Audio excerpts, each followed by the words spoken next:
Hey everybody, welcome back to Ask a Fat Man. Today we're going to do the best steak you have ever had, reverse seared ribeye. But before we get into that, please don't forget to hit that subscribe button and hit the like button so we can get this video out to as many people as possible. So before we get into the actual cooking of the steak, which I have here some wonderful ribeye that I found on sale at my local grocery store, we gotta season it. And I'm a bit of a purist when it comes to steak, so I don't like to add a whole bunch of extra stuff, but I do like to season it really well with salt and pepper. See this? Now that's beautiful. That's beautiful steak right there. But what I've learned is, from experimentation and hours of watching the Food Network, is that if I season it hours in advance, the seasoning actually gets absorbed into the meat and you get a much better flavor, and you don't get that initial salty crust that can get a little bit over salted. So I like to do this probably about 6 to 8 hours before I know I'm going to put my steaks on the grill, which looks like they messed up. They gave me one New York strip. But hey, you know what? That's not the end of the world. It's still a beautiful piece of meat. So you see I got my steaks here. You know I love my seasoning mixes. So I got a little bit of salt, a little bit of pepper. That's all you need. If anybody puts anything else on the steak, they got something wrong with them. It's just evil. But you want to season your steaks extremely generously. I mean a lot. It's going to seem like, man, that's a lot, but it's not. As you can see, these are really thick steaks, and you're going to be amazed, but after about 4 or 5 hours, we're going to come back here, and you're not even going to see most of the seasoning. It's going to get absorbed into the meat. And if you notice, I have this on a pan and I have this on a wire rack. That's because as these salts pulls moisture out of the meat, we want it to be able to drip and not congeal too much. There will be some protein laden moisture, and that's going to help with the browning, but for the most part we don't want it sitting in a pool of juice. That's going to kind of wash that seasoning away, and that's not what we want. So I keep it on a rack, and you see I'm seasoning it on both sides, patting it in, and then I'm even going to come in and get the sides of the steak. So what we're going to do with this steak after it sits is we're actually going to be doing what's called a reverse sear. So instead of doing it on high heat and then finishing it low, like you often see in the home environment, we're going to put it in an extremely low oven for about an hour and then do a sear. And the beauty of doing it that way is that you get this really beautiful large piece of medium rare, which is really the only way to eat your steak. Occasional medium, depending on where you're getting your steak from. I have a few places that I don't necessarily trust with my medium rare, so I will do like a medium just to kind of hedge that they don't know what they're doing. But definitely in the home environment, medium rare is what you want. So if you look at these steaks, they're beautifully seasoned all over, front, back, side, and all over. So I'm just gonna put these in the oven. I'm gonna put these in the refrigerator for about 6 hours, and then when we come back, we'll start getting it prepped to go on the grill. See y'all soon. You good? Hey everybody, so it's been about 6 hours in YouTube time, and I've got my steaks out. They've been in there for a little over 6 hours. As you can see, a lot of the salt, you don't really see the salt anymore. You see the pepper. A lot of the salt has already been absorbed into the meat, and thereby it's going to enhance that flavor. As you can see, it's kind of dried out a little bit, and that's a good thing because, one, the less water that it has, the more intense the flavor, and two, it's going to help it make a much, much better crust.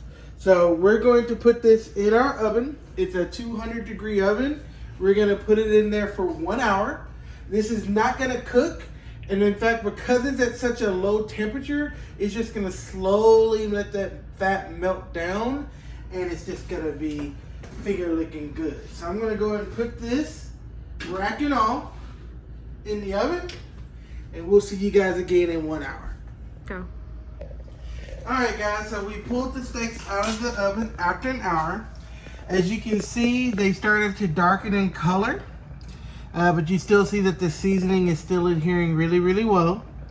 And they're ready for the final part, which will be the putting on the grill to get that nice, beautiful crust and to finish them off. But before you do that, you're gonna wanna let these rest, because just like any pull of meat, if you start putting it directly onto a hot grill, all the juices are gonna sear and spear out, and you're gonna end up with a dried out piece of meat. So you're gonna wanna let this rest for about 10 or 15 minutes before introducing it to the grill, and it will give you a chance to get the grill up to as hot as you can get it. So while we're waiting on that, we're gonna go ahead and get the rest of our dinner going, starting with our vegetables. So when I'm cooking a steak dinner, I like to keep things very simple. After all, the steak is the star, and I ain't gonna fill up on vegetables when I can eat a whole bunch of cow. That's kind of my philosophy on things. So I'm just going to have a little bit of grilled vegetables and a good baked potato, and that's gonna be a day for me. So I got some squash here that I'm cutting up. And I like cutting mine up into chunks. You can do it however you like. This is just the way me and mine like it. I find I can cook it a little bit longer. They don't fall through the cracks of the grill, and quite frankly, taste better. So I'm doing some squash. I'm cutting the outer part of a pepper for some bell pepper. The bell pepper is really popular in my family, although we never really use the green bell pepper. We really like the sweeter colored pepper. And again, they're so quick and easy to prepare. I cut mine like this because you only really want the outside edge anyway. You don't want the bitter seeds or anything like that. This is my bite. See how quick and easy that is. And some asparagus, which I'm just gonna leave whole. Now, that's good.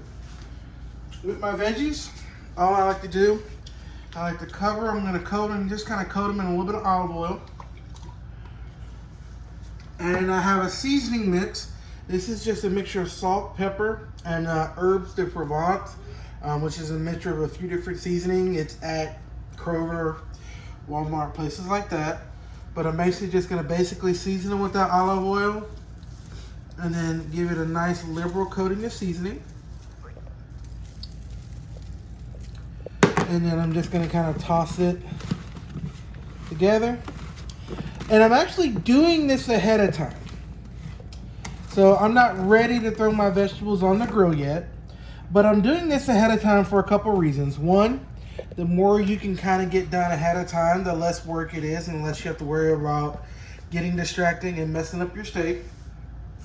But also, I want some of the salt in there to draw some of the moisture out of the vegetables, because I find the less moisture, they grill up a little bit crispier, and I think, again, they taste better.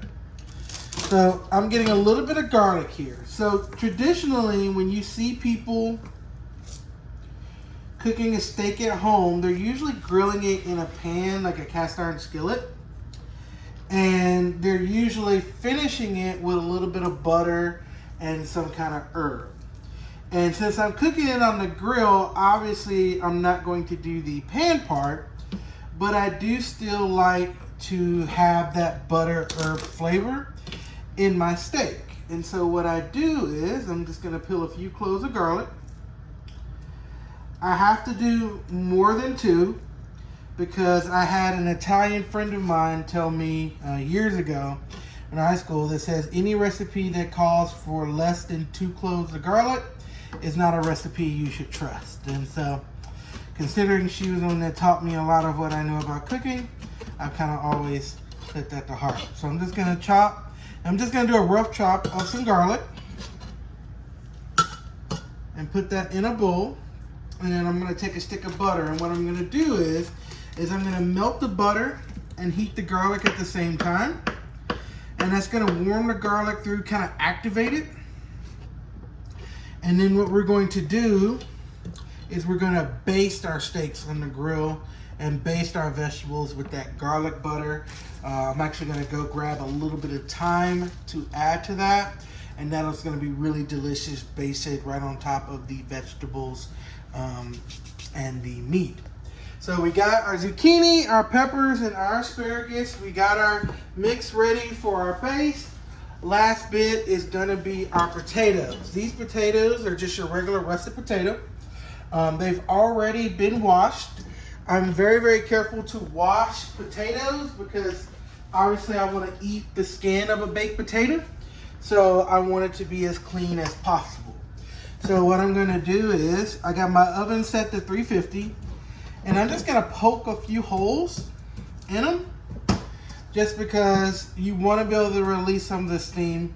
There's nothing worse than having a potato explode all over. So we're just gonna poke a few holes in it. Then we're gonna season the outside of them.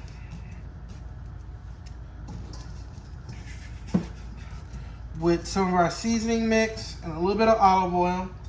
And then I'm going to put this directly on the rack. I know a lot of people like to use foil and things like that, but again, I don't like being wasteful. And I find cooking directly on an oven rack really gives you a nice crispy skin. So we got these all docked. Oh, nope, one did I miss?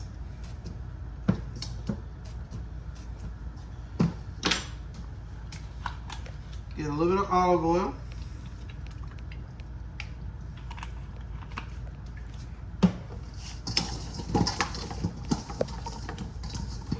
And get them nice and coated. And get the seasoning mix in. And this is why I tell everybody that I love my seasoning mixes, because it makes it so much easier and simpler to get your dish together. So we got these coated and seasoned. That way, as they get crispy, you're gonna have a really nice, flavorful skin. And of course, we're gonna pop it over and save a little bit of seasoning to go on top of our potato when we bust it open, in addition to our bacon and our sour cream and stuff like that. So we got our veggies ready to go on the grill. We got our basting mix ready, and we got our potato ready. So these potatoes are gonna go into the oven for about an hour, and we're gonna get our grill started. And when I come back, you will get our vegetables on the grill, we'll get our liquid ready to go, and we'll get ready to put our steaks on the grill. See y'all soon. All right, guys, so welcome back. So the steaks have had a chance to rest. So we're getting the zucchini and the peppers on the grill. This is my daughter, Madison, and she's gonna take over as grill master as I narrate this. But because these vegetables cook so quickly, we're gonna get them on the hottest part of the grill.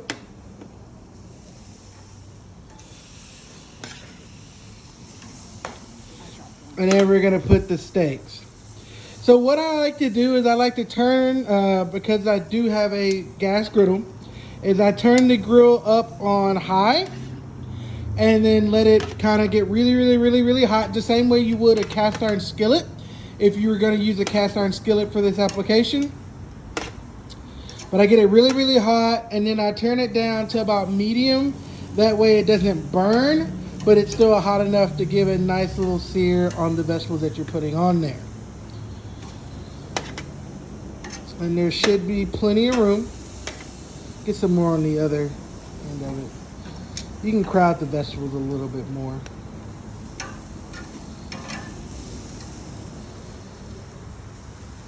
I don't know what it is about grilling vegetables that just makes them taste so much better.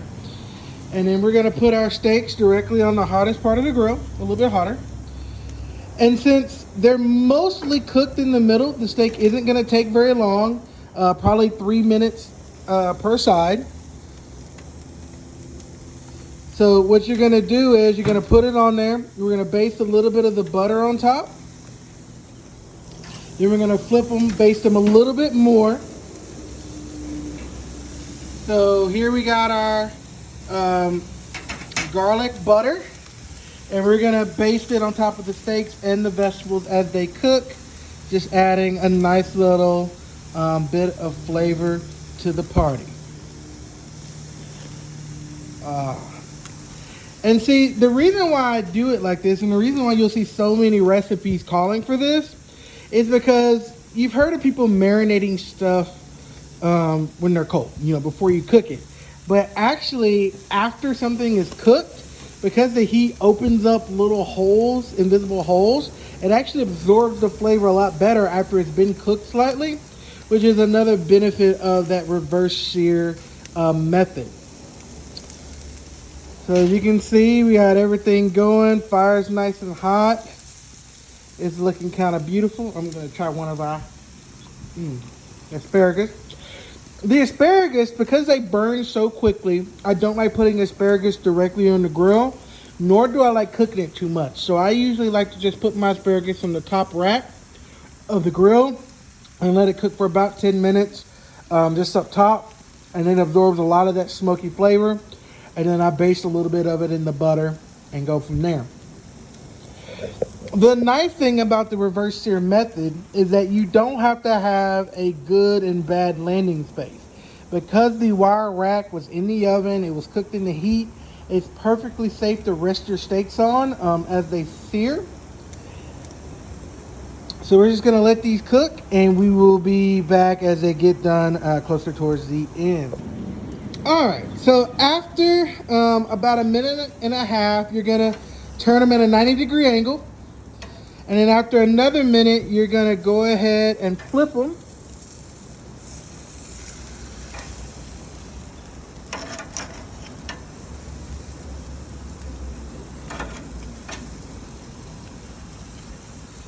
And as you can see, they got a nice brown color on them. That looks really, really beautiful. The fat has started to sear down. So we're gonna continue to let them cook for about another 3 minutes. We're gonna baste them on top with a little bit more of that herb butter. Just painting that flavor on there. We'll also baste our vegetables a little bit more as well.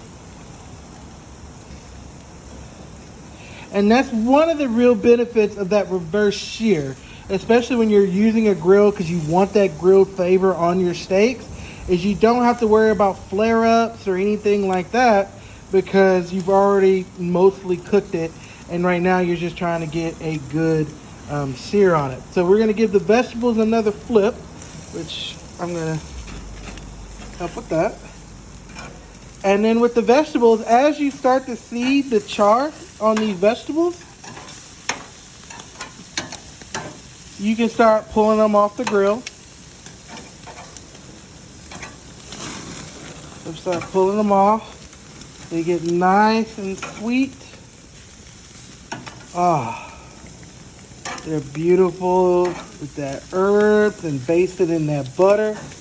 Y'all don't know what live it is. So we're gonna get everything kind of another toss. As far as the vegetables, basting a little bit of butter.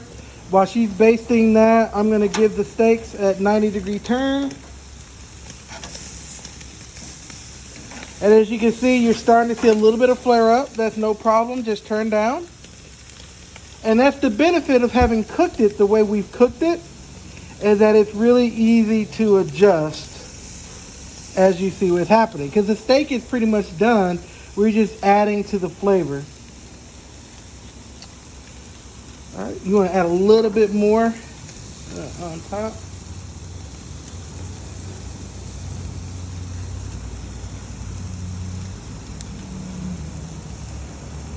Oh, that's just beautiful. Sweet. And that New York strip is going.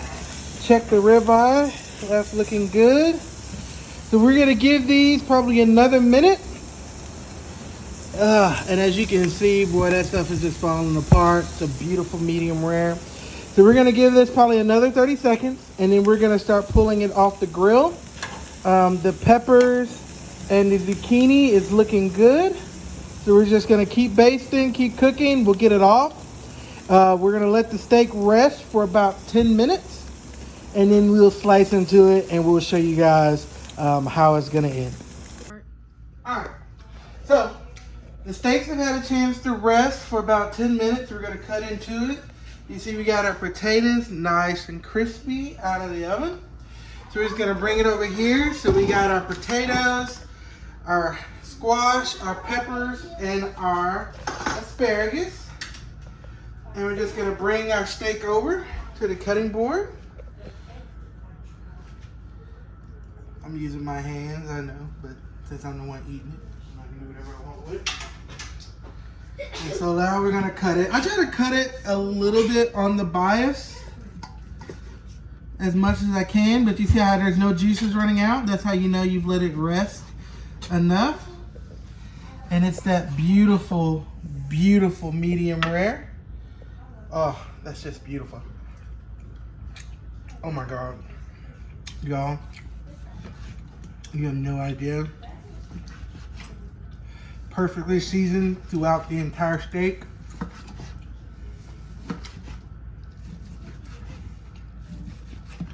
So what I'm gonna do, and how I like to serve this, is I like to cut up the steak and then let everyone kind of come in and get their own portion. If you like your steak a little bit more, like this is medium rare, but if you like your steak cut a little bit more, just leave it on there about another minute per side, and you'll be fine. See the New York strip?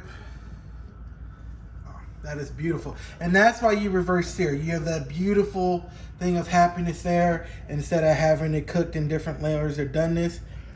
All right, so about perfect. So here's how I like to finish my steak. Take that garlic, butter, and just baste it all over the cut steak. And you got a meal for a king. So, thank you guys for joining What's a Ask a Fat Man. This is my perfect steak dinner. Super easy, super tasty, and about just the best thing that you could devote your time into making. So I'm gonna finish slicing up this steak, get one of these potatoes in me, and I'll see you guys next time. Please don't forget to subscribe, hit that like button, hit that bell, and I'll see you guys at the next Ask the Fat Man.